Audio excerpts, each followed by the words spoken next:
25 septembre. Un exemple de confiance et de prière. Daniel 6, verset 17. Le roi prit la parole et dit à Daniel, puisse ton Dieu que tu sais avec persévérance te sauver.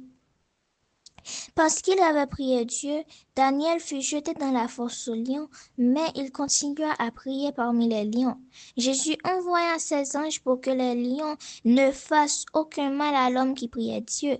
Le roi fut témoin de la délivrance miraculeuse de Daniel et il sortit de la fosse avec les honneurs, alors que ceux qui avaient comploté sa mort subirent le sort qu'il lui réservait. Par le courage de cet homme qui choisit, même au risque de sa vie, de suivre sa conscience plutôt que d'agir diplomatiquement, Satan fut vaincu et Dieu fut glorifié.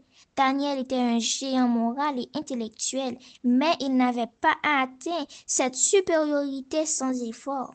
Il cherchait continuellement à acquérir de nouvelles connaissances et se fixait des objectifs toujours plus élevés. D'autres jeunes également doués n'avaient pas comme lui mis toute leur énergie pour chercher la sagesse, la connaissance de Dieu révélée dans sa parole. Daniel était très jeune quand il fut amené à la cour du roi de Babylone pour entrer à son service, et sa jeunesse aurait pu le rendre vulnérable aux tentations de ce milieu païen. Sa résistance au mal et son attachement au bien en étaient d'autant plus admirables. Son exemple peut être une source de force pour ceux qui sont tentés et éprouvés aujourd'hui.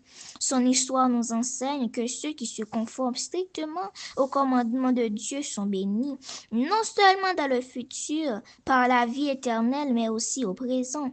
Nos principes chrétiens nous permettent de ne pas tomber dans les tentations de Satan, même si cela coûte de grands sacrifices.